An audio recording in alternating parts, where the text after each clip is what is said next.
So I won't be saying my normal intro that I usually do in every single video, because this is a very serious video, and one that I did not ever expect to do in my lifetime.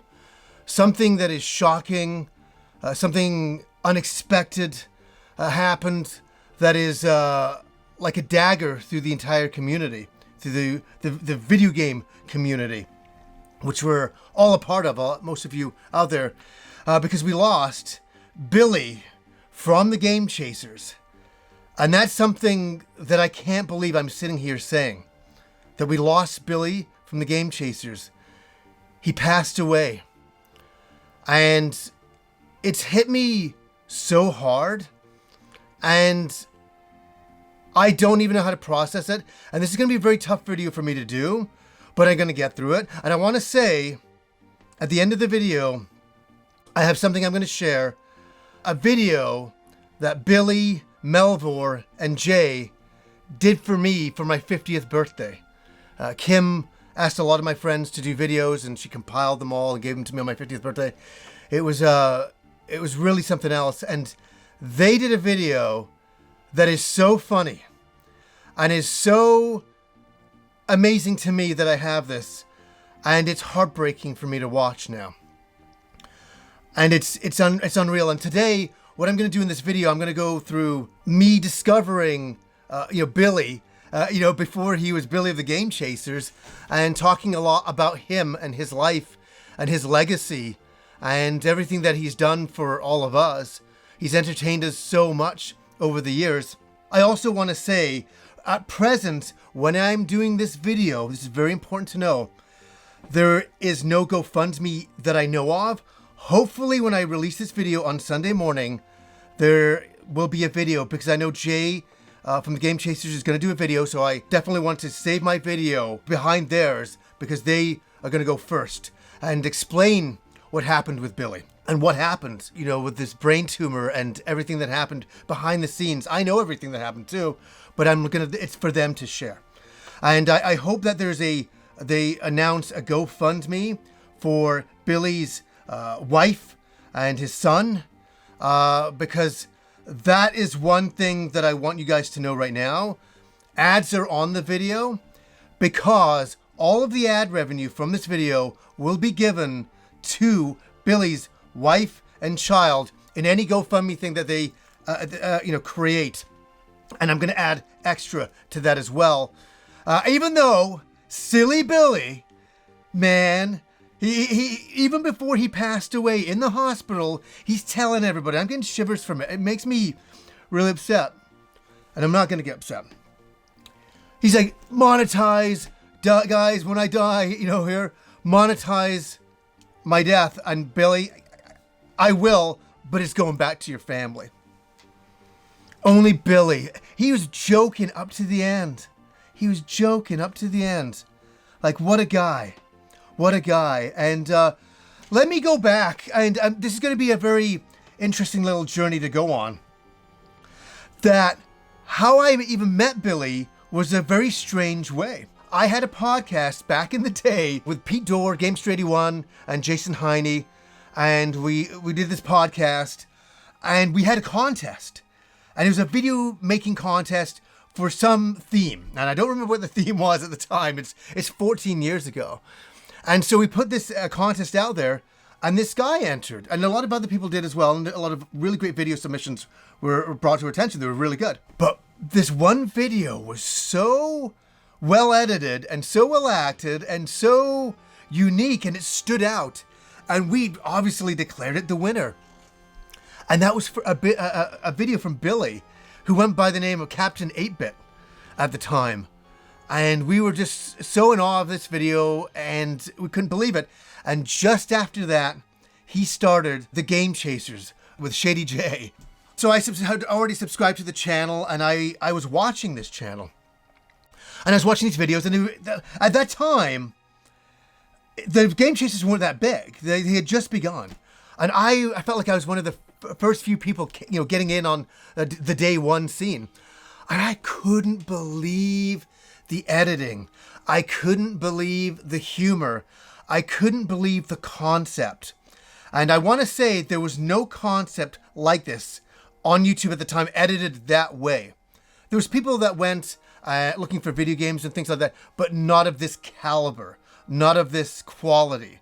And I was in awe. I was doing my humble little show on YouTube, and I'm like, look at these guys, look at this show. And so the enthusiasm that I felt for the Game Chasers back then, I couldn't just watch the show. I had to get in front of the camera and tell everybody about this great new YouTube show that I had discovered with this guy, Billy and Jay. I'm like, who are these guys? And then, 8-Bit Eric. I'm like, who are these guys? And I went onto YouTube and I did a video back then, probably it was in 2011, saying The Game Chasers Rock. That was the name of the episode. And I plugged the heck out of their channel because I believed in their channel so very much. And I thought it was so incredible. And I wanted everybody to watch it. And a lot of people did. I think that day, I got them 4,000 subscribers, which back in those days was a lot. And it still is now to me. And they were always very appreciative of that. And I was very appreciative of their show. And then they were off to the races. They already were. If I'd shouted them out or not, they were going a direction of success. And what is success measured by? Is it money? Is it this? I measure success by what somebody can put out there and what they create from an artistic point of view. And from an artistic point of view, the Game Chasers ushered in a brand new era on YouTube that had never been done.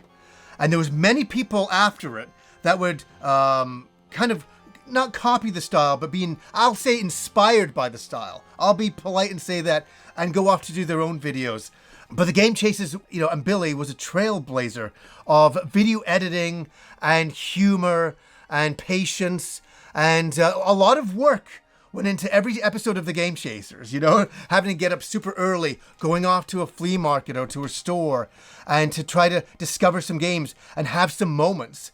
And the one thing that I always loved about Billy, and I talked to him privately about this, he was always like, it's so hard because we're always trying to find those little golden moments. And sometimes you go out for an entire day and you don't get that. And sometimes they would waste an entire day and they're like, we didn't really get anything. And so they couldn't really make an episode. And so authenticity was very important to Billy. It was very important to Billy. Taking the time to do a great episode and not just push out quick episodes, and really to do something that meant something to him. And so here's the thing I really want to say. I started watching them, and something even more unexpected happens, and that's I will not break down here because I could feel this could be a moment where I do. Like for all of you, we were invited into the Game Chasers channel, but we were invited into that family of friends.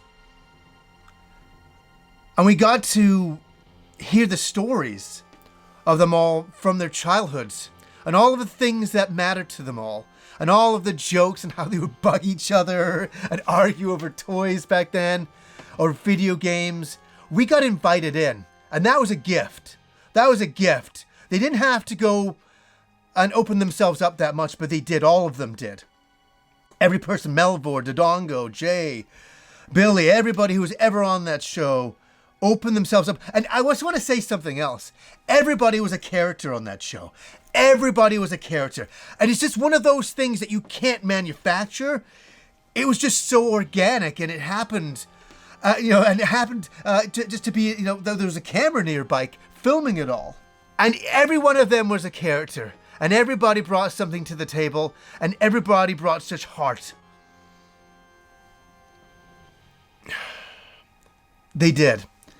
And every episode was a pleasure, and also sometimes a bit of a heartache to hear some of Dodongo's stories, to hear a lot of their stories of when they were younger, or even a story from last week, and that they shared all these so openly, and they did it with a great amount of humor.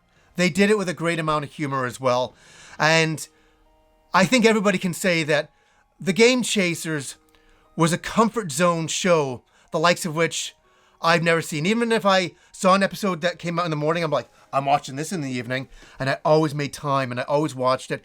And it was always that comfort zone I would get watching these people who are my friends in real life, but we're also friends in real life to everybody else. And I'll always be, I'll always be in awe of that. And I at present, I don't know. I know they're doing a video before this, Jay is. I don't know what the future of the Game Chasers is. I don't know if there can be a future of the Game Chasers. I don't know if there should be. I don't know. That's not for me to decide. That's for Jay and Billy's family and everybody who's in that circle to decide. It's nothing for me to even speculate on at this point. But I will say, I'm going to get into some personal stories with Billy in a second. It was really remarkable for me. 10 years ago in the Philly area, I went out to Too Many Games, and that was a legendary convention. And I don't think there'll be one like that ever again, since everybody was there. GameSack was there, I was there, Alpha Mega Sin was there at the time, everybody was there. And they went and filmed a Game Chasers episode, and I got invited to go. And I just want to say behind the scenes something. I said it, and I think it's the making of. I really need to get the Blu-ray of this, because I don't have a Blu-ray of this episode, and I really want it, because I was in it, and it just means so much to me. I tried to watch it the other night, and I couldn't, because it was just too powerful of emotion. I can't watch any Game Chasers episodes right now, because it's too powerful for me. It's too emotional for me to see everybody and to know that Billy's not there. Like, how can Billy not be there? How can Billy be gone? But I was invited to do this Game Chasers episode. I just want to say behind the scenes is that we went into this basement of this video game store, and it was really eerie. It was a very eerie night. It was very, very strange out. There was just a atmosphere to this night. And we went to this game store, and it was just spooky. We're hunting for games in this spooky basement. And I just want to say that being a part of this episode was fascinating, because at first I'm looking for games and I'm talking to people, and I'm very conscious of the camera, like I'm very conscious of the camera here. But after a while, I forgot there was even a camera there. And that's what happens when these Game Chaser episodes happen. You just forget that the camera's there. And that episode is great. I really recommend it to everybody. It's called like Paranormal Chodetivity or something like that. It's got a really wild name. And in that basement, I'll never forget that I got to have that moment and be in a Game Chasers episode and really experience it. And it was a funny one too. And I just want to say behind the scenes, nothing was set up. There were some gags that other people had set up, but we were just in the basement experiencing it all. And it was really magical. It's really magical. And I want to say at that convention, and I got a picture of it here, I had one of the best conversations with Billy. It was like probably like 11 at night. We'd been drinking, and there's a beer. He's holding a beer up, and we're sitting in a hallway in this convention at Too Many Games. And me and Billy had a really great conversation, a really deep conversation.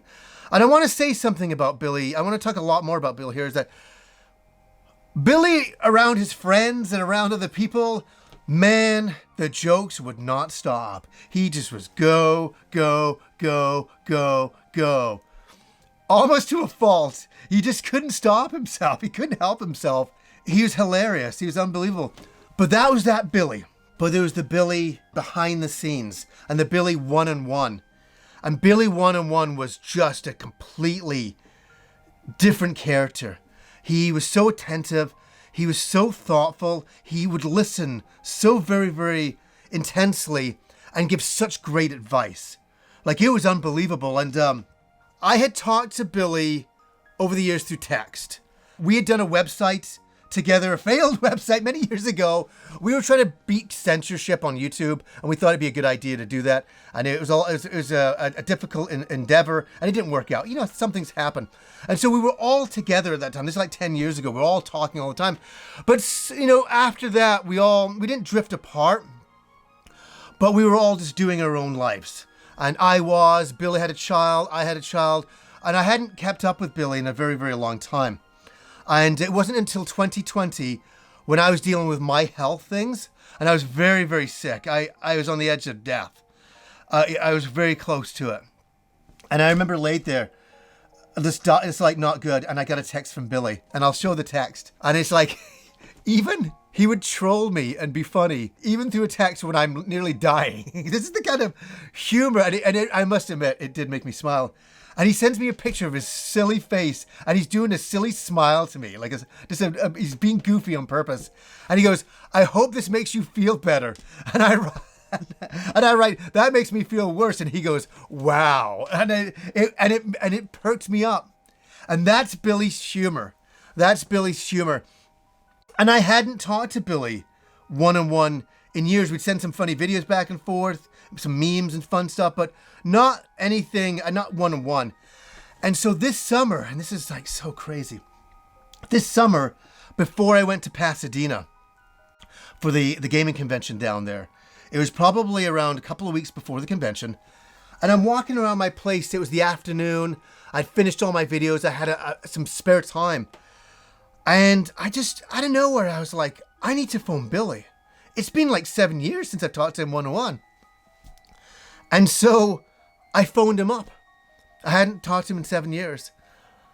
And he picked up right away. And he's like, "Oh my God." He said, "It's amazing." Because I was wanting to phone you too. And I said, "It's been too long." He goes, "I know." And I get shivers from it now, man. Give me a second. I can't break down for this. I always say I'm not ever going to break down in front of the camera. It's close again for me on this. Give me a second.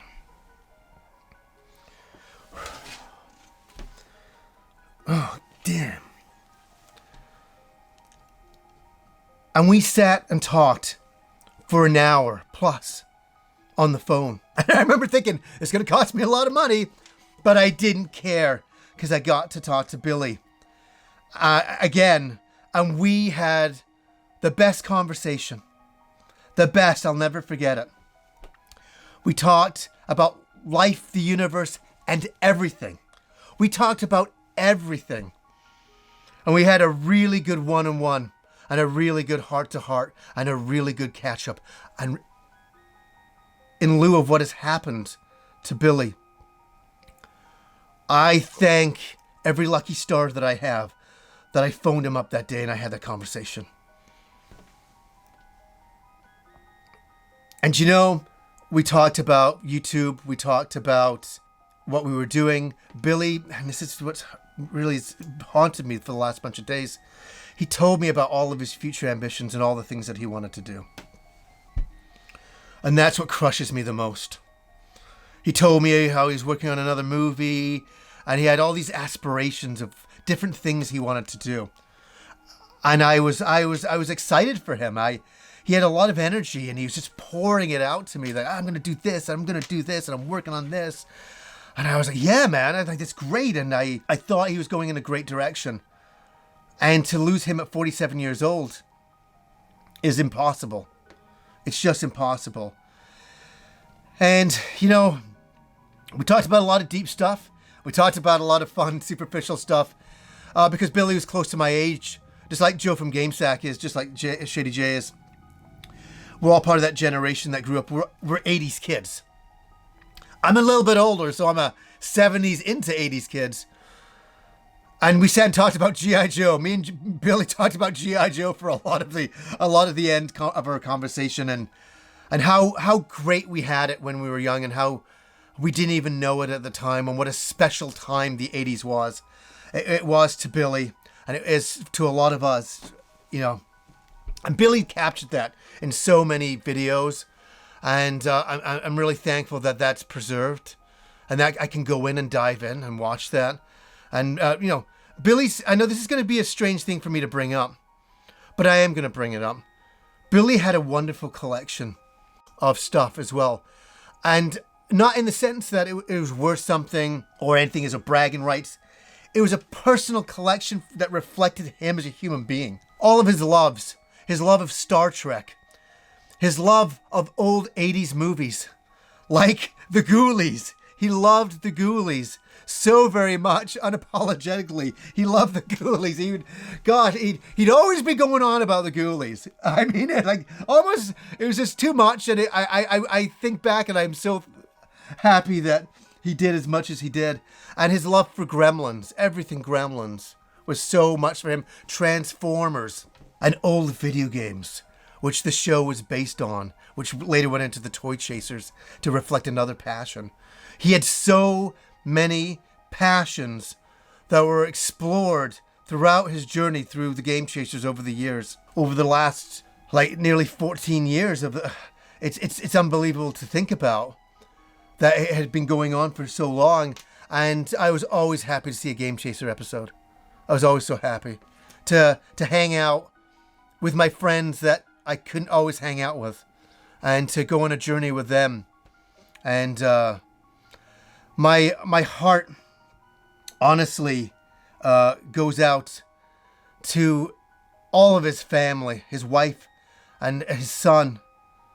I'm heartbroken for them, and for I don't have any comforting words that I can really give, because it's such a tragedy and it's so upsetting. And it's something that I don't think any of us will be able to process for a very long time. All of you guys must be feeling a lot the same. It's impossible that such a pillar of our community, we've lost him forever, and he's not coming back. The only thing we can do is celebrate him. Is celebrate his life and his energy.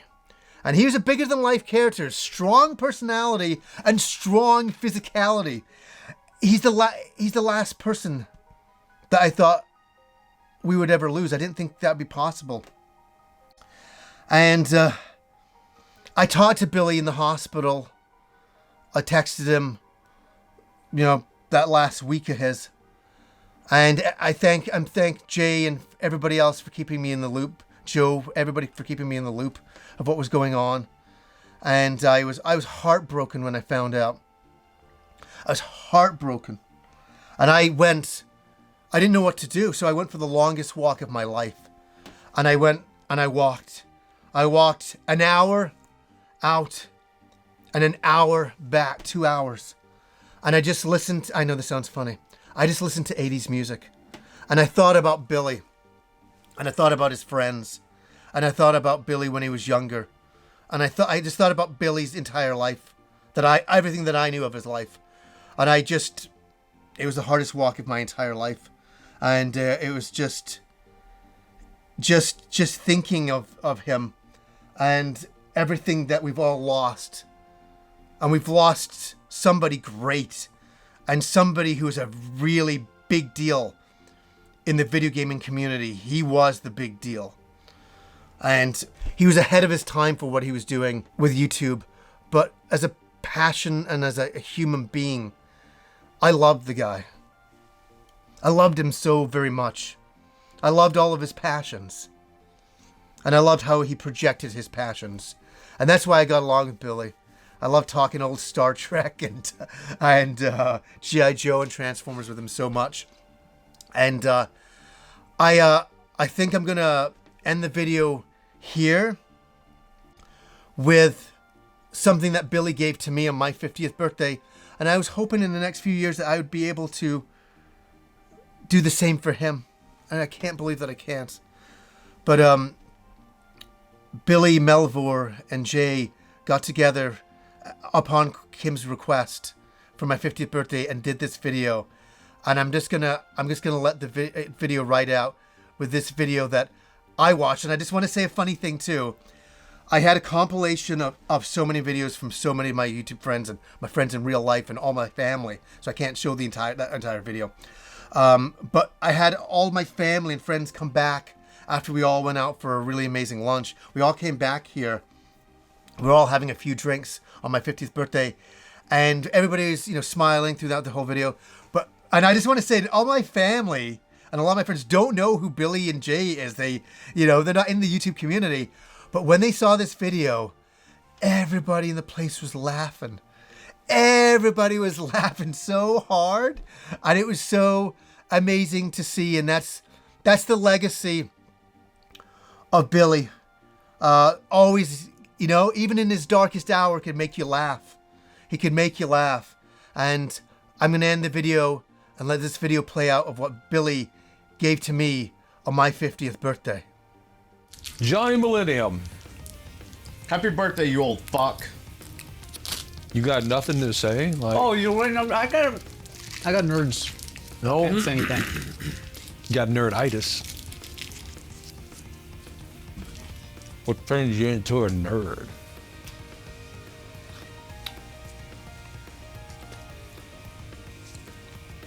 Is that the fucking video? That's it? This happy birthday, you old fuck? Jesus No, Christ, it's gotta be a minute long. Why do you have a thing of Clorox just sitting there?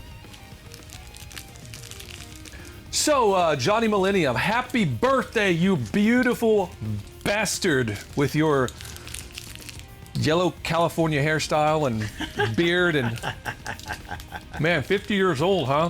50, hey? Hey? I feel like we've been doing this for 50 years. It's been a while. Well, fuck, he has been at this point, hadn't he? That life. He's an OG YouTuber. So, yeah, Johnny Millennium, we still owe you for that big shout out you did for us a long time ago. Shit, that kickstarted us, right? Did. Thank you for that, by the way. I remember I was in Austin, Texas. And Billy was like, yo, Johnny Millenium just shouted us out. We hit like this 4,000 sub spike or something like that. It was crazy. Uh-huh. So shout outs mattered. Thank Yeah. you.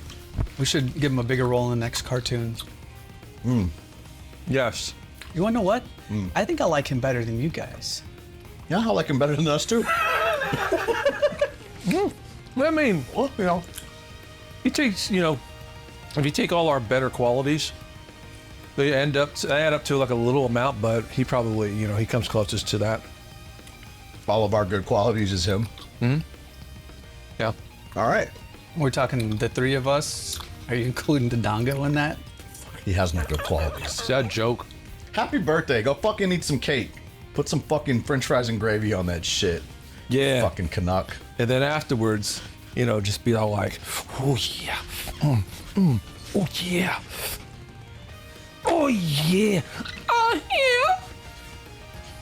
yeah. Are we gonna film something that's gonna be usable?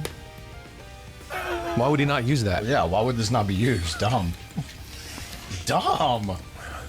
Hey, seriously, happy birthday. Miss you. We need to see you soon. Sorry for all the editing you're gonna have to do in this. Yeah. Kim. Our bad.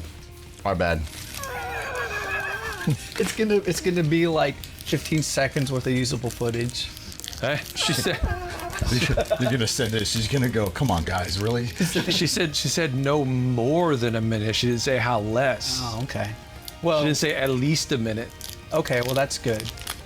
Because if not, you'd be saying, "Hey, you asked for a minute. You didn't say it had to be usable footage." It's gonna be, episode of The Simpsons or Homer Simpson. They're like, no, Mr. Simpson. She's gonna go freeze frame the footage and like do all our voices. Happy birthday, Johnny. We love you. We love you, Johnny. Continue the great work. Eh? You are an inspiration to us all. He's gonna have to be forced to do that because this is a train wreck.